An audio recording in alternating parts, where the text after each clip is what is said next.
अच्छा भाई, अस्सलाम वालेकुम भाई। सारी ख़बरों के बाद ना नेट मीटरिंग पे कोई टैक्स लग रहा है, ना कोई सोलर पैनल्स पे कोई अभी तक टैक्स लगा है, ना कोई और चेंजिंग आई है नेट मीटरिंग के रूल्स में। जैसे पहले चल रहा था सारा, जो सोलर के पहले प्राइसेस चल रही थी जिस हिसाब से, उसी हिसाब से चल रही हैं। और जो नेट मीटरिंग के टैरिफ है वो भी वहीं के वहीं हैं, उनमें भी कोई ख़ास फ़र्क नहीं आया। बट जो आपका के इलेक्ट्रिक या जो भी आपकी बिजली का रेट है, बिजली के रेट में 5 रुपये का इजाफा मांगा हुआ था नेपरा ने, और वो उसको मिल गया है। तो क्या पॉजिटिव न्यूज़ है। और कस्टमर्स को अपने जो लगे हुए सोलर सिस्टम है उनको उतार देना चाहिए, लगवाते रहना चाहिए। जो लगवाने जा रहे हैं वो ऑलरेडी लगवाते रहें। क्या सिनेरियो में फ़र्क आया है, या फिर जैसे पहले चल रहा था वो सब ठीक चले जा रहे हैं? देखो, वो तो एक हाइप क्रिएट करी थी और एक ट्राई मारी थी कि यार हम रेट रिवाइज कर लें, पर वो नहीं करे एटलीस्ट नेट मीटरिंग वाले। पर ऑन दी अदर एंड में एक और न्यूज़ दे दूँ, श्रीलंका में रेट रिवाइज हो गए। किसके? नेट मीटरिंग के। और उन्होंने 20 ईयर्स का एग्रीमेंट कर दिया फॉर 500 किलोवाट अबव IPPs और 500 किलोवाट से नीचे वाला IPPs का भी, रूफ टॉप का भी। उन्होंने 20 ईयर्स का एक एग्रीमेंट निकाल दिया कि अब हम आपसे, और उसको पैक भी कर दिया अपने डॉलर के साथ कि हम इसके हिसाब से आपसे ऊपर नीचे करते रहेंगे। सही है। अच्छा, तो मतलब रेट कहने का मकसद है कि रेट रिवाइज हो सकता है। तो हाँ, असल बात ये है कि भाई ये इट्स अ बिजनेस ना, इट्स आप गवर्नमेंट के साथ बिजनेस कर रहे हैं, आप इन एंटिटीज के साथ आप बिजनेस कर रहे हैं, आप सेल कर रहे हैं, अप एंड डाउन होता रहेगा। ऐसा नहीं हो सकता कि आपको फिक्स आती रहे। एक बात तो ये माइंड में बिठा लें, आज अगर आपको रेट ठीक लग रहे हैं तो कल को हो सकता है वो रेट कम कर दें, कल को हो सकता है वो रेट उनको और चाहिए हो तो रेट हो सकता है और बढ़ा लें आपके लिए। तो it's a two way game. तो पहले तो ये माइंड में रखें। दूसरा ये कि ठीक है, इन्होंने बिजली के रेट साथ साथ बढ़ाए जा रहे हैं। बिजली तो अब बिजली नहीं रही ना, तो एक और ही मद में शुरू हो गया काम उससे। तो ऐसे में अब आपका तो बिजली का बिल बढ़ते जा रहा है ना, और इस टाइम पे बिजली के बिल ही चल रहे हैं। आप पिक्चर देंगे तो लोग अपना गोल्ड बेच के बिजली के बिल दे रहे हैं। एक और वीडियो बड़ी वायरल हो रही है कि यार मैंने इससे पहले कुर्बानी नहीं करी कि AC लगवाया और उसका बिल इतना आ गया कि AC ही बेच के वापस बिल भरा है। तो कुर्बानी से भी गया और AC से भी गया मैं। तो हालात तो यही है, एक दो कमरे वाले के 25 से 30 हज़ार बिल आ रहा है। कमर्शियल जो है वो 80-90 रुपए के यूनिट लग के आ रहे हैं। इंडस्ट्री पे भी जो इंसेंटिव दिया था वो भी IMF ने मना कर दिया कि यार ये भी आप ना दें, क्योंकि आपका गुजारा ही नहीं होना इसके बगैर। तो ऐसे हालत में कोई अच्छी और पॉजिटिव न्यूज़ तो नहीं है। ऑन दी अदर हैंड, अगर बजट है और अगर सेविंग आपके पास हुई भी है तो वही सर्वाइव कर पाएगा, जो सीधी बात है। अच्छा, उसमें एक और बात, वही इंस्टॉल कर पाएगा सोलर, और वही अपने बिजली के बिल को कंट्रोल कर पाएगा। ज़रूरी नहीं है कि आपका अगर फर्ज करें आपका बिल है 10,000 रुपये का, तो उसमें ज़रूरी नहीं है कि आप 3 किलोवाट का सिस्टम लगवाएं। आप ऑल्टरनेट सोल्यूशन की तरफ भी जा सकते हैं कि आप DC सिस्टम लगवा लें। ठीक है। और उसमें आपका जो लाइट फैन फ्रिज का लोड है, आप उसको डायरेक्ट सोलर पैनल्स पे चल जाता है विद चार्ज कंट्रोलर और AC-DC कन्वर्टर। सही है। तो वो सिस्टम्स भी मौजूद हैं। वो एक बिल्कुल अलग किस्म के सिस्टम्स हैं, बट सिस्टम मौजूद है। तो उसी तरह एटलीस्ट आपका स्लैब जो है वो 200 से ऊपर नहीं जाएगा, तो आप वहाँ से सेव हो जाएंगे। एक स्लैब भी कम होएगा, दूसरा आपका वैसे भी बहुत सारा लोड आपका सोलर पे चल रहा होगा, तो डे टाइम का जो बिल है आपका ख़त्म हो जाएगा। और वही वाली बात है, स्लैब का फ़ायदा तो आपको मिलेगा ही। और लोड शेडिंग से भी आप बच जाएंगे। लोड शेडिंग से भी बच जाएंगे, बिल्कुल। तो वो ज़्यादा अफोर्डेबल रह जाता है system in the longer run, और मेजॉरिटी क्योंकि आपका लोड ही कम है, उसी की ज़रूरत है। बिल्कुल, मेजॉरिटी हाउस होल्ड लेवल पे तो मेजॉरिटी लोगों को यही चाहिए, और सिर्फ अर्बन एरियाज़ में नहीं, रूरल एरियाज़ में तो और ज़्यादा यही चीज़ चाहिए।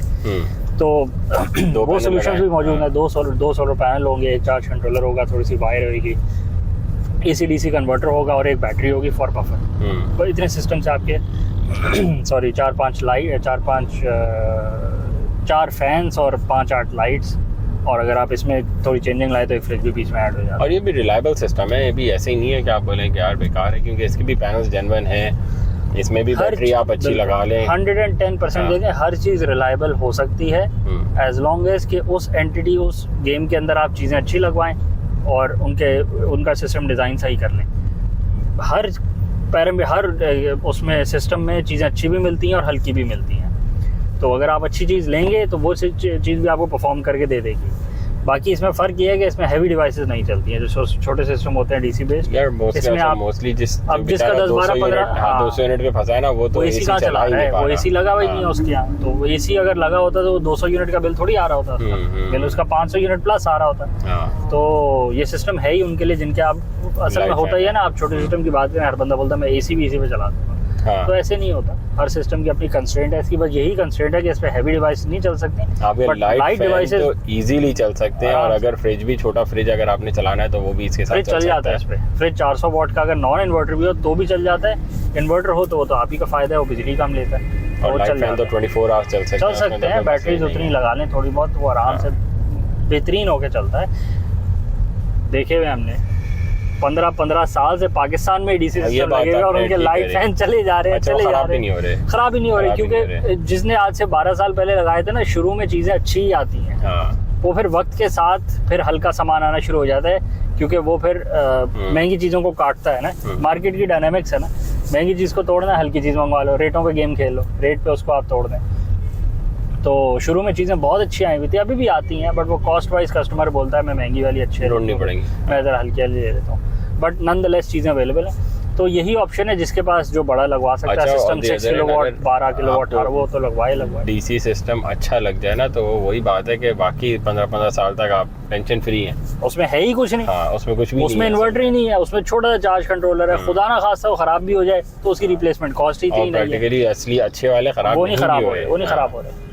तो ये वैसे ही है ना, जैसे इन्वर्टर में भी आप देखें, अगर अच्छा IP65 इन्वर्टर आज ले लें तो उसके ख़राब होने के चांसेस बहुत कम होते हैं। ऑन दी अदर एंड उसको आप डीजल या गैस पावर्ड जनरेटर से कंपेयर करें तो उसको तो मेंटेनेंस चाहिए ही चाहिए जनरेटर को। उसमें मूविंग पार्ट्स इतने हैं, हीट डिसिपेशन इतनी है, वो मेंटेनेंस मांगता है। तो इसी तरह चार्ज कंट्रोलर में तो बिल्कुल ही कोई पार्ट्स नहीं है ना, वो तो बिल्कुल ही एक डीसी सर्किटरी है, अगर आप उसको ओवरहीट नहीं करेंगे तो वो चलती रहती है। तो खैर यही अलग सोल्यूशन एक यही है कि अपनी बिजली खुद ही जनरेट कर लें, जितनी थोड़ी बहुत कर सकते हैं, और अपने लोड को सेटिस्फाई कर लें, ताकि सारे पैसे बिलों की बात में ना ज़ाया हो जाए, और बाकी पॉजिटिव प्रोडक्टिविटी की तरफ काम करें, ताकि आपका जो बिजली का मसला है वो ख़त्म हो जाए, आप बाकी काम करें और आगे बढ़ें। तो ये इतना सही मसला है, क्योंकि बिजली की मद में सारे पैसे ज़ाया करना इज़ नो सोल्यूशन, और वो दिए भी नहीं जा रहे, किसी से भी नहीं दिए जा रहे, छोटा घर वाले से भी नहीं दिए जा रहे, इंडस्ट्री वाले से भी नहीं दिए जा रहे। अक्रॉस द बोर्ड एक ही मसला है, और उसका सोल्यूशन भी एक ही है। ऐसा ये कोई सोल्यूशन नहीं है कि कोई जाके गवर्नमेंट सब्सिडी ले ले, वो मिली नहीं, सब्सिडी मिल सकती नहीं है, वो डिसीजन ही अब कहीं और हो रही है। अब तरीका भी सही नहीं था, वो तरीका सही नहीं है, लॉन्ग लास्टिंग नहीं है, किसी को दे देंगे तो दूसरा पिस जाएगा। जिस भी चीज़ की कॉस्ट है उसकी उतनी कॉस्ट उसको मिलनी चाहिए विद प्रॉफिट। अगर आप उसको भी अपनी जेब से डाल के दे देंगे तो कब तक देंगे आप? That's not viable solution. वो फिर गवर्नमेंट टैक्स पेयर मनी जाए। और चलिए वीडियो को रैप करते हैं। चैनल को लाइक करें, सब्सक्राइब करें, ज़्यादा से शेयर करें, कमेंट्स में बताएं आपके एरियाज़ में आपका कितने का बिल है, कितने यूनिट्स का बिल है। ज़रा एक कंपैरिजन कर लेते हैं सिटी वाइज, आपका किस सिटी से है, आप मेंशन करें कमेंट्स में कितना यूनिट आप कंज्यूम कर रहे हैं मंथली और कितना आपका बिल आ रहा है। ज़रा कमेंट्स में मेंशन करें ताकि पता लगे किस सिटी में कितनी टैक्सेशन चल रही है, कितने। और साथ ये भी बताएंगे डीसी सिस्टम कितने लोगों ने लगाए हुए हैं छोटे छोटे गाँव में, देहात में और छोटी छोटी जगहों पे, और वो कितने रिलायबली चला रहे हैं, कितने सालों से लगा हुआ है, चला रहे हैं, कितनी दफ़ा रिपेयर करवाया है, और कितना टाइम आपको बैकअप दे देता है, और कितनी बैटरीज हैं बाकी, ताकि जो लोग लगाना चाह रहे हैं उनको भी हौसला अफजाई हो और उनको भी पता चले कि ये सिस्टम बाकी काम करता है। बिल्कुल, थैंक यू।